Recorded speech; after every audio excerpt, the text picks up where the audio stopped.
This episode is proudly supported by Pepe Sayer Australian Cultured Butter. At Pepe Sayer, we focus on quality. So if someone comes into your restaurant and they see you're using Pepe Sayer, they know immediately that that is a quality product you've got in front of you on the table. And that comes from a decade of just doing quality butter day after day. For more information, go to pepesayer.com.au. That was one of my best moments where I felt, okay, these people like me, and I'm so proud that they approve. Because Indians are very critical of Indian food. It's the toughest crowd to they're just like, nah, my mom makes this better. This is no good. But if they like it, they're like, whew. This is the Deep in the Weeds podcast. I'm Anthony Huckstep.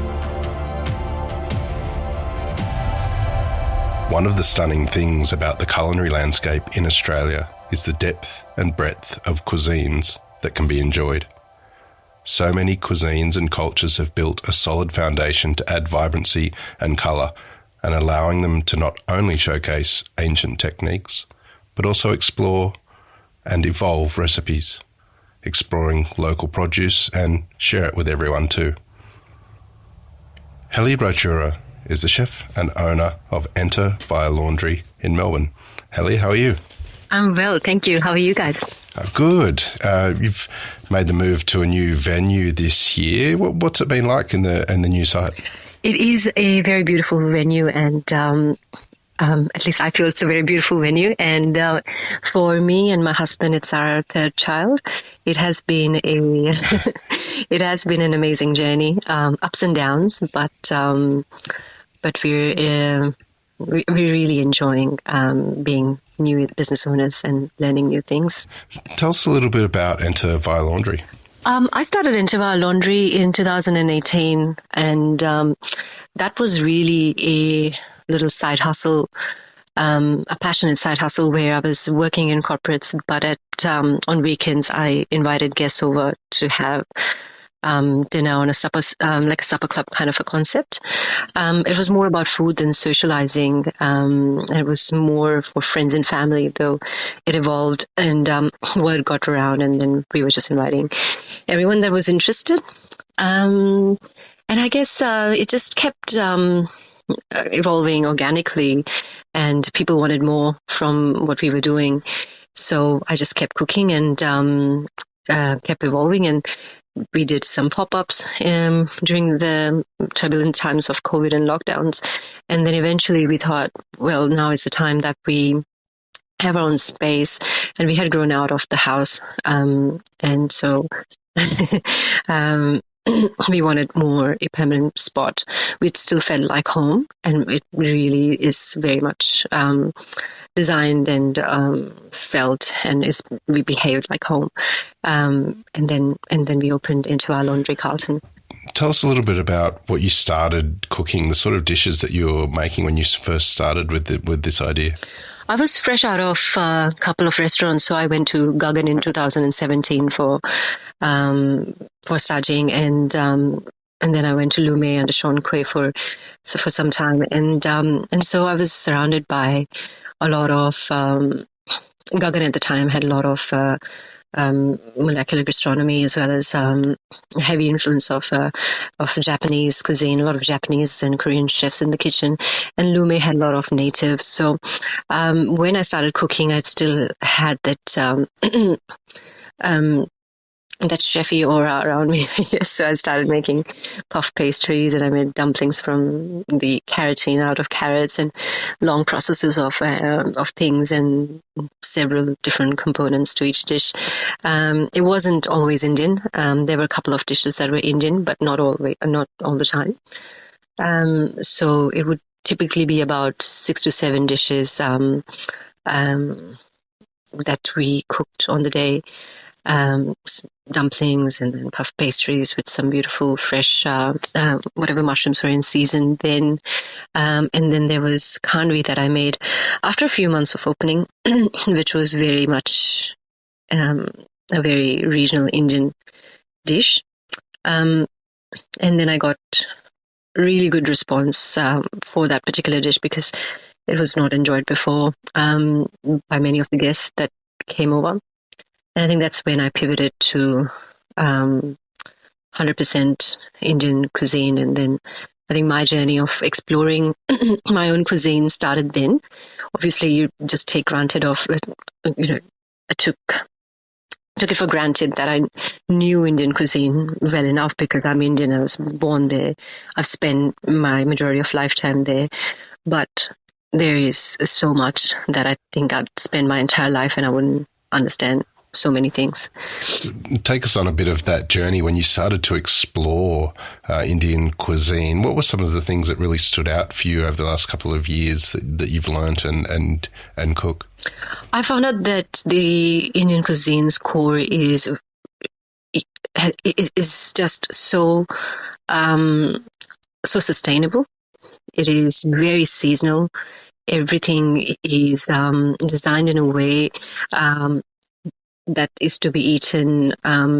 So say, for example, certain foods are prescribed to certain age groups, or say pregnant women or women who have just given birth, or men who are working in the farms will eat a bit of a different diet as compared to someone who's just doing office work.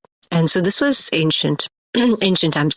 I don't think many follow that now, but the food was more back in time was more medicine, and it was a real source of nourishment rather than just enjoyment.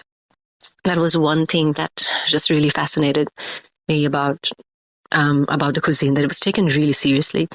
The processes in which the food was cooked. So say, for example, the grains were always crushed instead of really grinding them into fine powder to retain its nutrition. I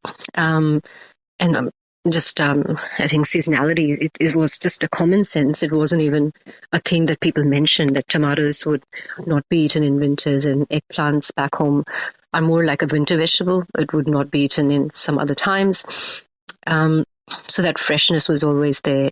And spices are used in a very different manner in every different region. Someone might put it in oil, while some would actually put it in the end product.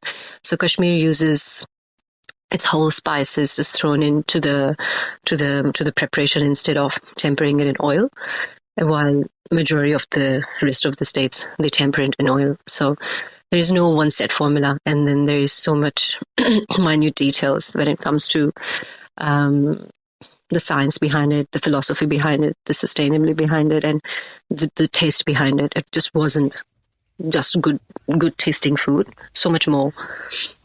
I want to explore what you're doing at Enter via Laundry, but take us back to India. Where did you grow up, and what sort of role did food play for you? I grew up in Ahmedabad, which is in west side of India, in Gujarat. Predominantly a vegetarian state. So I grew up in a vegetarian family, though food was very important to us. So my grandma and even my entire family and myself, we follow a certain religion in which you offer food to gods every single day, and sweets is something that sits at the center of offerings.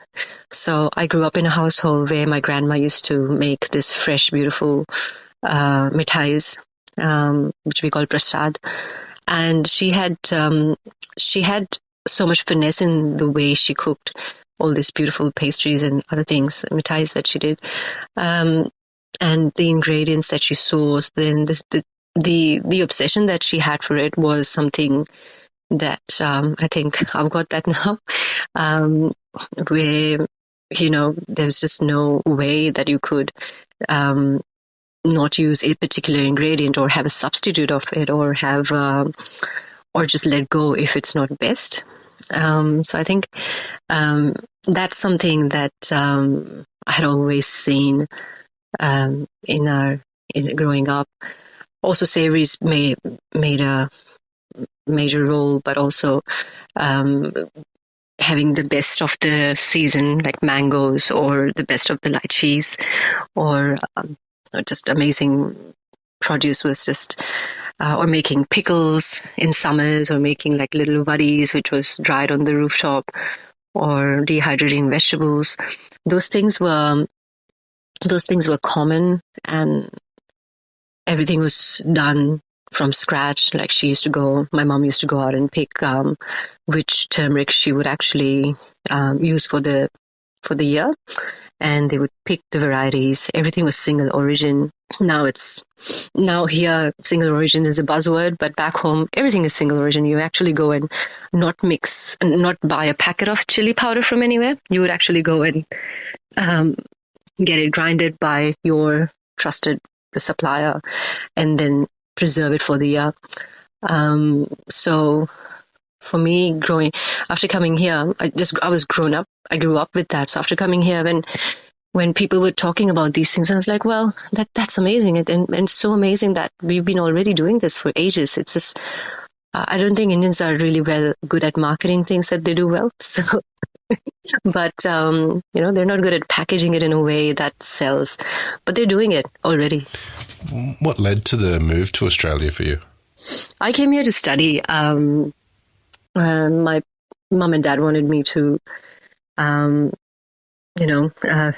try and make a life off of my own and not stay in the house. So they said, well, you just go out of the house, make something out of yourself. And then, funny enough, I was very much into cricket then, and Brett Lee was my favorite cricketer at the time. I was like, you know what? I was super immature. I was really young. I was 20. And I was like, well, Australia seems nice. At least I can watch a couple of cricket matches. And maybe I can support Brett Lee, which I still haven't. So yeah, I got here to study business.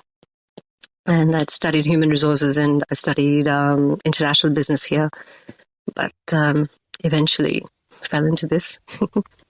What did you think of Indian cuisine in Australia when you first came here? There are some really good restaurants. At the time, there was some really good places. There was a place called Guju Cafe. Being Gujarati, obviously, I wanted to have some Gujarati food here, and that was a very nice cafe. I think it's still around, and had beautiful, authentic Gujarati dishes and everything. But I felt the good dishes were cooked by all the aunties and mums who had this little canteens going on, or even now canteens going on that they're running from home. In the west of Melbourne, you'll find so many of those amazing home cooks smashing out this beautiful parathas and chapatis and rotis and best sabjis and putting it in a tough tiffin and just feeding everyone. And that was really good food, and it's still really amazing food. And that is real Indian food. Though the restaurants, I'm not sure if it is Indian. It is more restaurant food that does exist in India. And it's more Punjabi food. I think everyone knows now what we eat out is more Punjabi food than Indian cuisine. And even in Punjab in India, people don't eat that. It's the dhaba style, restaurant style food, which to Indians, it's once in a while occasion thing they're happy with, but majority of the times they want to eat that amazing parathas made by an auntie. We'd probably need an 8-part series to really explore how different the food is across India. But could you give us a sort of an example of the breadth and depth of it? It's really varied in the sense, for someone who's not Indian, it may not look different. Because there is spice in almost majority of things. But there are this dramatic differences for someone who is actually studying it or is living in India. So the South is very heavy on fermentation and rice, while North is heavy on preserving meats, the cooler climates. In the Bengal side or the coastal sides are beautifully heavy with amazing seafood and coconuts and things like that. But there is but there you'll find this amazing interplay of history. For example, in Bengal, there is a massive use of mustard oil, though Bengal does not produce any mustard. It all comes from Punjab. So there is this these stories and layers of history that kind of overlaps all the cuisines and its evolution. There's some states where are super vegetarian, some states which eat a lot of meat, and then there are regions like Rajasthan, there's no vegetables there because it's a desert. So the cuisine there is dramatically different as well.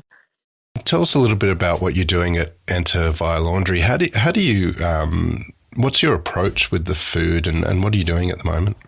At the moment, we are doing a Kashmiri menu, but every few months we change the menu according to the season, and kind of pick a region that is more representative of the produce available. So Kashmir, for example, now that we're doing has very similar produce that we find in so the spring in Victoria is similar to Kashmir, where you find morels, kohlrabis, beautiful greens, peas. Stone fruit is also very heavy in Kashmir, which we wouldn't find right now, just to be a more summer thing. But apples and those things. So we, and hence we're picking this region. In summer, we'll do something else. We'll probably do Goa, or maybe do maybe south of India. Kerala. And so we're exploring these regions and not only bringing just the food, but the way that food is eaten, the traditions behind it or the ritual behind it. So, for example, in Kashmir, there is you wash your hands first, that is wash your hands with like a copper jug, where you pour your water and wash your hands. So we've imported that from Kashmir. And then there's Trami and Sarpros, in which people share the food in. So our diners are forced really to share the plate between each other. And no one has complained so far. Everyone has shared the plate, and majority of our guests eat with hands. And it's beautiful to see how Melbourne is just, accepting all these different cultural things that I'm throwing at them. And yeah, so I think we're trying to capture the region's culture as well as the food, and making sure that seasonality is the basis of it. And there's always some native produce because they're just beautiful. So they always make a guest entrance, like a star entrance in our cuisine. Do you find that you need to strike a balance between traditions and evolution, given that it's in a restaurant setting, which as you mentioned isn't sort of as normal in India? Yes, that's a very good question. So when I started, I really had plating is not a thing in India, to be honest. Like our food is because it's not where the carrots are done differently, or then the sauce goes differently, and then the protein goes differently. It's always cooked together, 90% of dishes, and so mains at least. So for me, it was at the beginning was frustrating to be plating all these dishes to make it look nice, but then people want food that looks nice as well. I do understand that.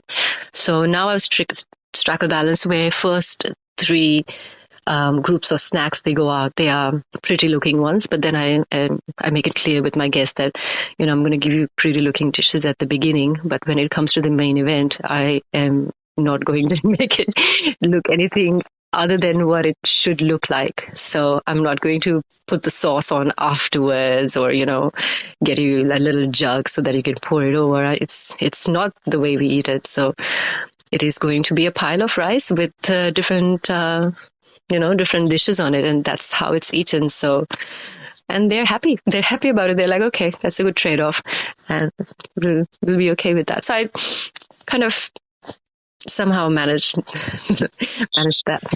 What surprised you about running a restaurant? Look, there is a lot about cooking, but there are so many other things than cooking that you have to do when you're running a restaurant. And the amount of time that you spend on making cooking happen is enormous.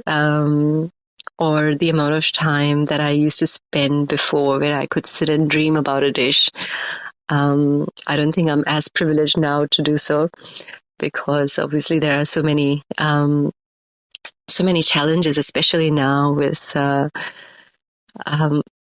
hospitality just struggling with so many different curveballs thrown at it.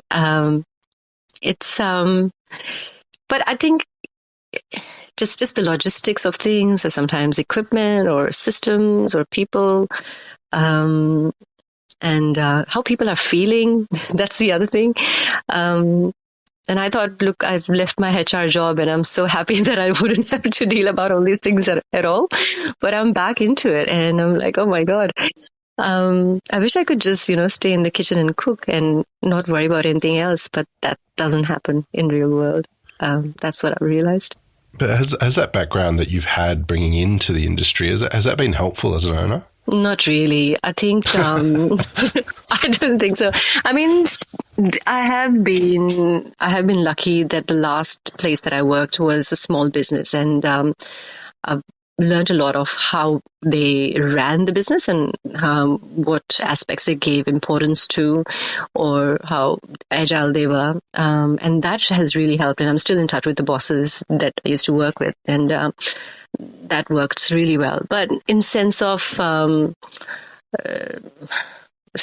things, I think the demographics of corporates as compared to the demographics of hospitality, different people are very different, like really different. It's just some things that are common sense in corporate is not common sense in hospitality. Things that are common sense in hospitality is not in corporate. So I think it's, for me, when I came in, it was a different world. 10 years in corporate was really good for corporate experience, not for hospitality. One of the things you've been involved with recently is India Unplated. How did that come about? So I think they were looking for someone along with Adam De Silva to co-host, and Gary gave my name, put in the word, I guess. So, and I think that's how it came about. And it was really exciting. It was good fun to shoot that. And it was very quick. I couldn't believe that, such big recipes were just done so amazingly. But that was a fun one. Take us into that world for a little while. What was it like? It is very different than actual cooking in the restaurant.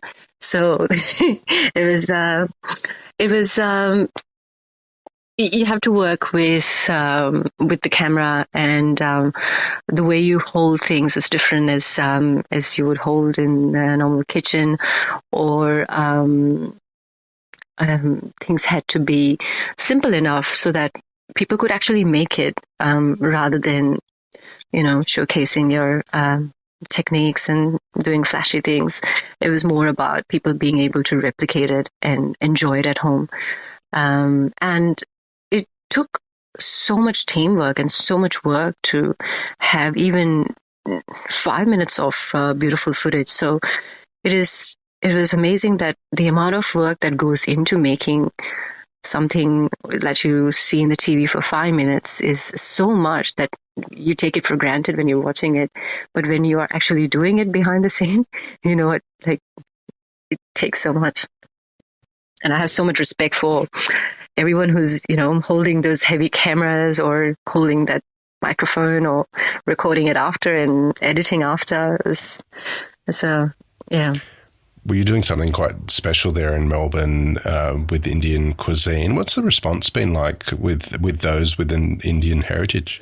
I've heard a lot of my elders just giving lots of blessings, which is what I cherish the most, and I felt really, really good when. Obviously, there are a lot of Indian friends and Indian community leaders and everyone who's very excited that we're doing this. But I felt the best when this one day there was a mom, dad, and their daughter that they came over to celebrate mom's birthday at Interval Laundry, and the mom was wearing this beautiful sari, and she came over, and then the daughter was telling how she said, if you were going out anywhere in Melbourne and you could, if you wanted to wear sari, this is the place that you would dress up in a sari, and then they came in, they enjoyed the food, eating with hands, and they were like, this is the best experience we've had so far, and this is what the Indian food should be, and that we were so proud. And I think that moment was very emotional for me because, of course, food is everything that I'm doing right now, but also I love to share my culture and heritage and be proud of what we are and not change, so to make ourselves acceptable by someone. And when I saw that family who came in comfortably, very comfortably to my house, ate and felt at home, they dressed the way they wanted and they ate the way they wanted, and I felt I have achieved something. So that was one of my best moments where I felt, okay, these people like me, and I'm so proud that they approve. Because Indians are very critical of Indian food. It's the toughest crowd to they're just like, nah, my mom makes this better. This is no good. But if they like it, they're like, whew, they like it. What sort of impact has this career change into hospitality had on you? I'm really thankful to my husband that he looks after everything so much, and also to my kids, because I'm just not home, honestly. It's a massive change in the way we operate as a family, because we go out on group dinners, on like family dinners on a Sunday, rather than where the world goes out on a Saturday brunch or at the park on a beautiful Sunday afternoon like today. But that's a huge impact that I and my family and I have had. Though we somehow make it work, and it helps when the family is so involved in the business as well. So my husband is also the co-owner of the business, and he does the finances, and he's my go-to person on any strategic advice. He doesn't cook at all. He's cooking is not his thing, but everything else in the business, he really is quite involved. So that kind of, there's that understanding of what has to be done when, and how we manage our lives and lives around kids, and making sure we have enough time with them and for each other. You've opened Bricks and Mortar, just after one of the toughest periods or couple of years that we've all experienced, and particularly for hospitality as well. What's it been like opening sort of after that period of time, and what are you looking forward to? It was tough to open during that time, because it's just the supplies are so much. I mean, everything took longer. Even if we wanted someone to get the plumbing done, it was hard because there were wait times for months. But I have been lucky to find people that have stood with me during this time, and they may have changed, but there's always been some people that have stuck with me for a long time, and that I'm very thankful to. And I really look forward to just building a strong enough team where I could be a bit hands off, and I can go back to dreaming about dishes and food, just like how I used to. Even I do now, but I don't have as much time as I used to before.